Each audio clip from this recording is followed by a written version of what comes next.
Hello, and thank you so much again for tuning in. We are finally going to make some salsa today. I know I've been promising that to a few of you. We have a lot of tomatoes. Some of them ripened, 3 weeks ago or so. Some of them are still out there on the vine, green, and continuing to ripen here on October 3rd. I can't believe this. So if you have a bunch of tomatoes at home and you don't know what to do with them, I'm going to show you how I make salsa al fresco. So the first thing you want to do is cut out the brown spots or the black spots from your tomatoes. Some of these, like I said, are very, very ripe, and that is actually what you want. You want some really ripe tomatoes to make salsa. As I just cut off this black stuff, I want to say that these are the heirloom tomatoes, and they are super juicy. I have had plenty of BLTs this summer. I really, really enjoyed that. So the juice is where it's at with homemade salsa. And you do not want to get rid of all this stuff on the cutting board. You want to try and scoop up and save as much of that as possible. So I am using 2 knives today. This one is really nicely serrated. It cuts right into the tomato very, very finely. But to scoop your juice, you want a big, fat, flat knife.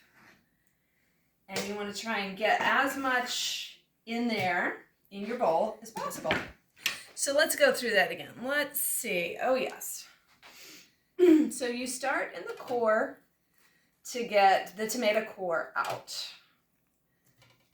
Some people will go through here and try to get every single seed out because seeds are very acidic and they can be quite bitter if you chomp down on one. However, I like to put the whole thing in there.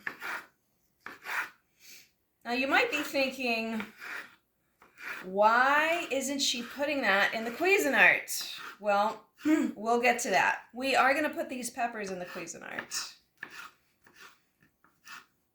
So as you're chopping your tomatoes, this is pretty, I guess what they would call a coarse chop. You can dice them a little bit smaller than this. Trade your knife. Try to get up all that juice. With any salsa, you want to blend the flavors of the acidity from the tomato with something spicy and then a little bit of sugar, a little sweet. So you basically have 3 dominant flavors in a salsa: spicy, acidic, and sweet. Now this one doesn't feel quite as juicy as the other ones, but let's take a look at what it looks like. Oh yeah, this one's not quite as juicy, but we're still going to throw him in there.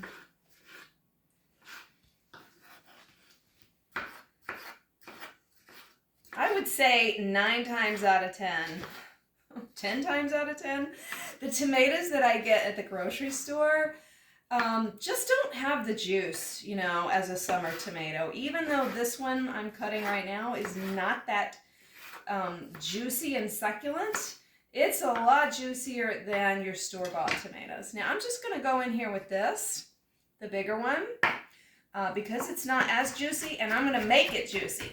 I'm going to sort of macerate it a little bit. Oh, that tomato smells so good. See how this is kind of turning to mush on my cutting board?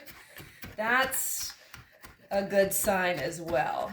Now it's a lot more juicy. Again, for a salsa that you're making al fresco, meaning all fresh ingredients, nothing is cooked, that's what you want to do. All right, let us seeing what's going on here with these peppers. So we have a variety of peppers. These 4 are serranos. This is a shoshito, and this is a jalapeno. I am going to take the seeds out of the jalapeno because the seeds are what is really, really spicy. I'm not going to take the seeds out of all of the serranos because we do want a little bit of spice.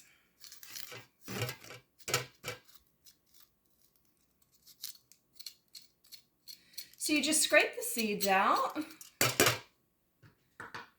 The shoshito, I think I will try to get the seeds out of these as well. Usually they just pop out nicely like that one did. Michael just picked these too. Now the shoshito has a very mild taste. And these serranos are going to be the hottest pepper that you can get on the market. We grew these, and compared to like a jalapeno, I think, personally I don't think they're that hot, but I know some people that do think they are very hot. Again, the seed is what brings the heat. So I'm going to take some of these out, and I'm going to leave in some of the seeds from the others.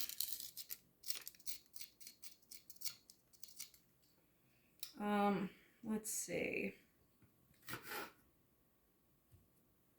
Let's take a look at this one. Yeah, I'm going to leave those seeds in there.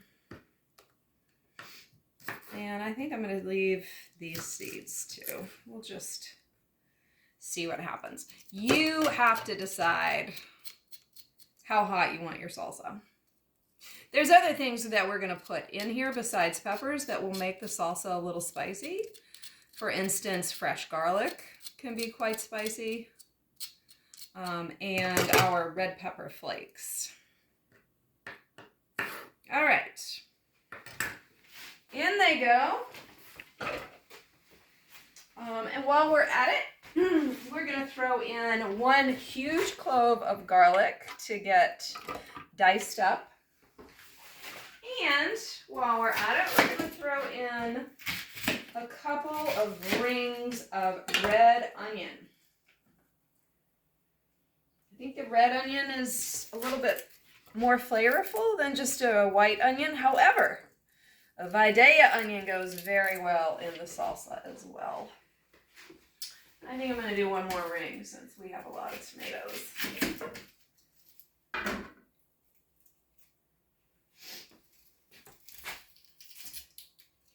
All right, loud noises.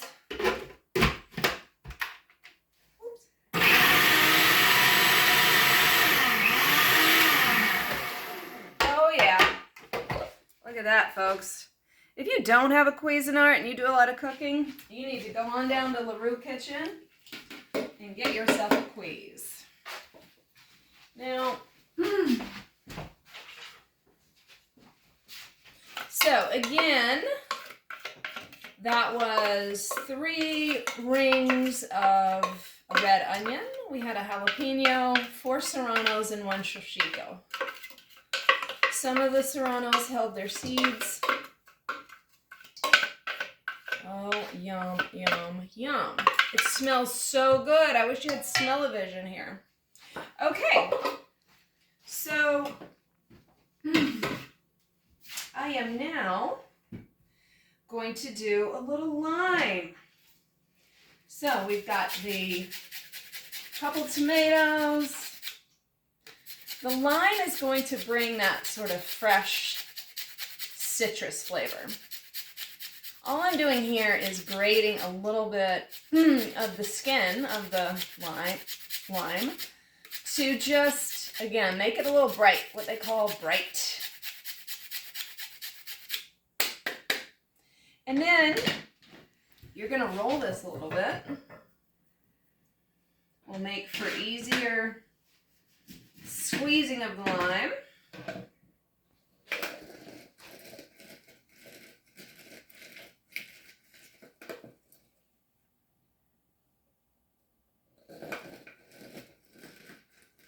Now you don't want to overdo it on the lime too. So I'm going to put 1 in, and I have a little extra here, but we're just going to do a little taste test first.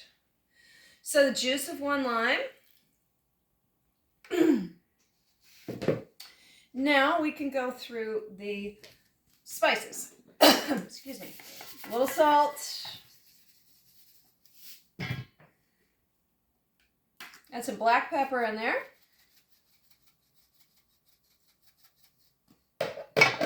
Cumin. Anytime I make Mexican food, cumin and garlic are at the top of the list. This is just a little shake of garlic salt. I find that sometimes it preserves the color of the tomatoes. A couple of shakes of red pepper. I am going to do 1 capful of vinegar, white vinegar.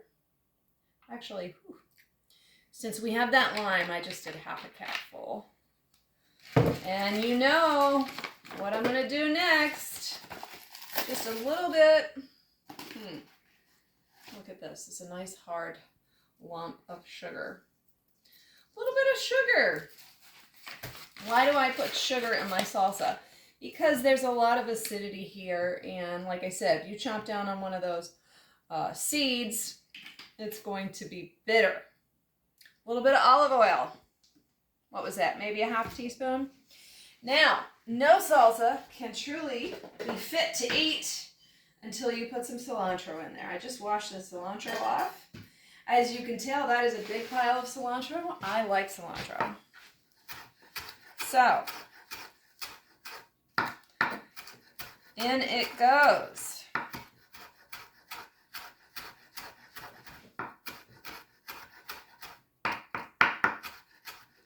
And so you just chop this up. This will release a ton of flavor chopped. You can stick it in there whole and it might look a little nicer, you know, a big fat leaf of cilantro floating around, but it's not going to release the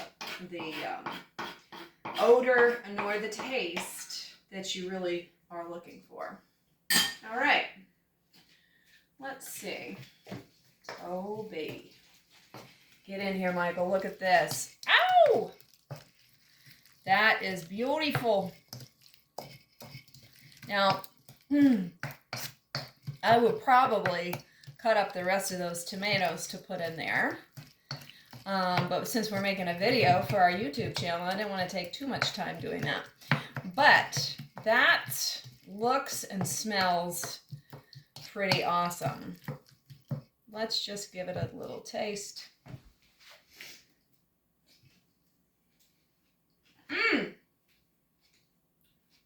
On time.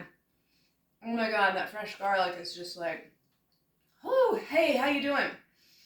Wow, that's it. Fresh tomatoes, October tomatoes. Make a salsa. Thank you so much.